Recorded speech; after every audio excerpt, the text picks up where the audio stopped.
عليكم ورحمة الله وبركاته. ازيكم يا سنة ستة، عاملين ايه؟ النهاردة احنا واخدين اجزاء من الدروس. ناخد الدرس على اجزاء عشان نشوف الفيديو كامل. احنا هناخد درس بسيط جدا، يعني مفهوش اي حاجة، اللي هو الخلية كنظام. هنعرف يعني ايه خلية، هنعرف ليه بنسميها نظام. فأول حاجة هنشوفها تعريف الخلية. الخلية دي هي وحدة بناء الكائن الحي. يبقى أنا عندي لما يجي يقول لي عرف لي يعني إيه خلية، قالك هي وحدة بناء الكائن الحي وبتتكون من عدة عناصر. ده شكل الخلية، دي خلية حيوانية، دي شكلها. هي وحدة إيه؟ بناء الكائن الحي، بتتكون من عدة عناصر اللي هي اسمها عضيات. مثلا دي تكون نواة، ودي ميتوكوندريا، وهنعرف وظيفة كل جزء فيها. وده بيبقى غشاء، اللي بالموف ده بيكون الغشاء. واللبني ده مثلا السيتوبلازم. هنعرف تعريف كل حاجة ووظيفتها، نعرف وظيفة كل حاجة.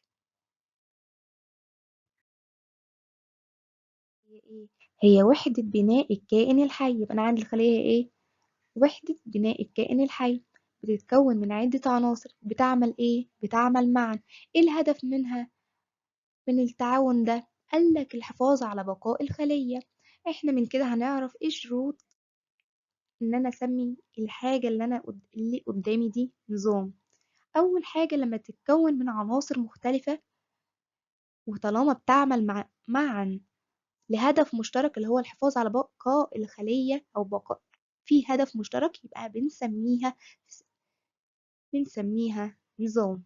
يبقى انا لما طالما تتكون من عناصر مختلفة وتعمل معا لهدف مشترك، يبقى بسميها في الحالة دي نظام. عشان كده احنا سمينا الخلية نظام. عشان ايه؟ بتتكون من عدة عناصر اللي هي العضيات، بتعمل معا ليه؟ للحفاظ على بقاء الخلية.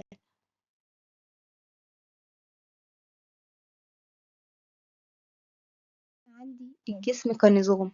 احنا اتكلمنا عن الخلية كنظام ان هي اصغر الانظمة هي الخلية. نتكلم بقى عن الجسم الكامل.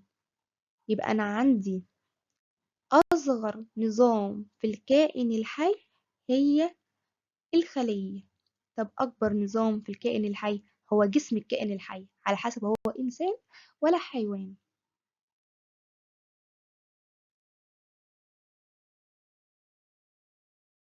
جسم الإنسان.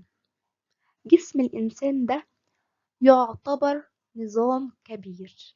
يبقى مين أكبر نظام في الكائن الحي أو في الإنسان؟ هو جسم الكائن الحي أو جسم الإنسان. بيتكون من إيه؟ من عدة أنظمة أصغر، أصغرها الخلية. طب إحنا عايزين نعرف إيه الأنظمة دي. أول حاجة، مش جسم الإنسان ده بيتكون من أجهزة، جهاز هضمي، جهاز تنفسي، جهاز دوري، صح ولا مش صح؟ صح. طب الجهاز الهضمي ده مش ممكن بيتكون من أعضاء؟ هو مش ممكن، هو بيتكون من أعضاء اللي هي إيه؟ مثلا فم، بلعوم، مريء، معدة، أمعاء دقيقة، أمعاء غليظة. ده بيتكون من أعضاء. العضو نفسه مثلا، عضو، هنقول مثلا المعدة. المعدة دي مش بتتكون من أنسجة؟ أيوة بتتكون من أنسجة. طب الأنسجة دي مش بتتكون من خلايا؟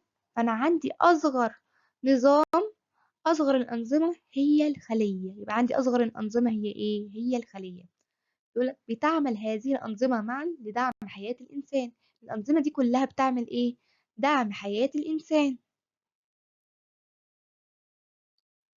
مثلا أهو، مثلا ده جسم الإنسان بيتكون من أجهزة، جهاز تنفسي، جهاز إخراجي، جهاز هضمي.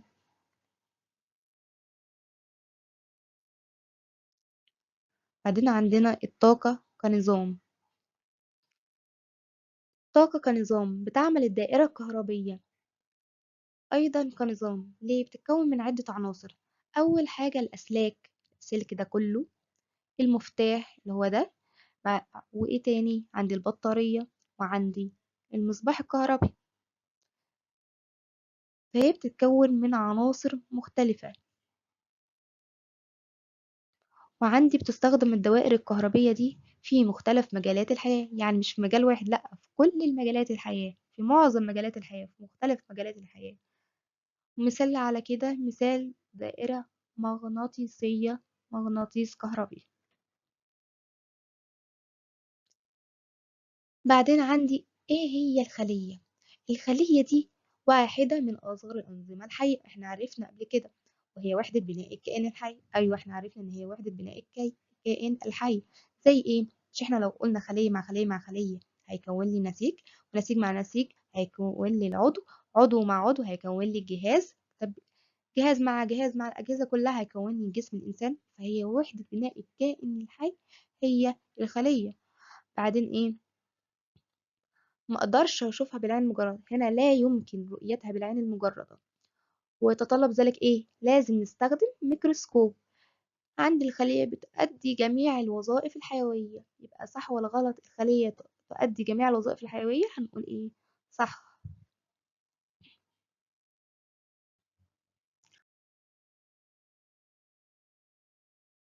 بعدين عندي حجم الخلايا، عندي الخلايا هل كلها حجم واحد؟ لا، الخلايا كلها مش حجم واحد، عندي خلايا كبيرة جدا وصغيرة وصغيرة جدا. ايه الخلايا الكبيرة جدا؟ زي بيضة الطائر. طب الصغيرة زي الخلايا الحيوانية والخلايا النباتية. طب الصغيرة جدا زي خلايا البكتيريا. وبتكون أصغر من الخلايا النباتية والحيوانية. هنعرف إن بيضة الطائر بتحتوي على خلية واحدة فقط بس كبيرة جدا. عندي عدد الخلايا، بيختلف عدد الخلايا من كائن لآخر. عندنا كائنات وحيدة الخلية وكائنات تانية عديدة الخلايا. مثلا كائنات عديدة الخلايا وديت وحيدة الخلية. قال لك يتوقف عدد خلايا الكائنات عديدة الخلية على نوع الكائن ونمو الكائن. ازاي نوع الكائن؟ هل خلايا النملة نفس عدد خلايا الفيل؟ لا. طب هل الكائن الرض أو مثلا الإنسان الرضيع أو الرضيع الطفل الصغير، هل عدد خلاياه نفس الشخص الناضج؟ أكيد لأ. فالعدد بيختلف على حسب نوع الكائن، مثلا نملة وفيل، هل هو طفل أو رضيع وشخص بالغ. بيختلف عدد الخلايا على حسب نوع الكائن ونمو الكائن. يختلف شكل الخلايا من جزء لآخر في نفس الكائن. ليه؟ عشان كل جزء في الكائن بيبقى ليه وظيفة معينة. كل ما كان عدد الخلايا كتير كل ما فيه تخصص، كل حاجة ليها وظيفة معينة. خلايا المعدة بتؤدي وظيفة معينة بيبقى ليها شكل معين، خلايا الكبد ليها وظيفة معينة فليها شكل معين، بتختلف على حسب الوظيفة. عندنا الخلايا معظمها فيها نواة لكن مش كلها. ده جزء من أول درس، وإن شاء الله هنكمل المرة الجاية.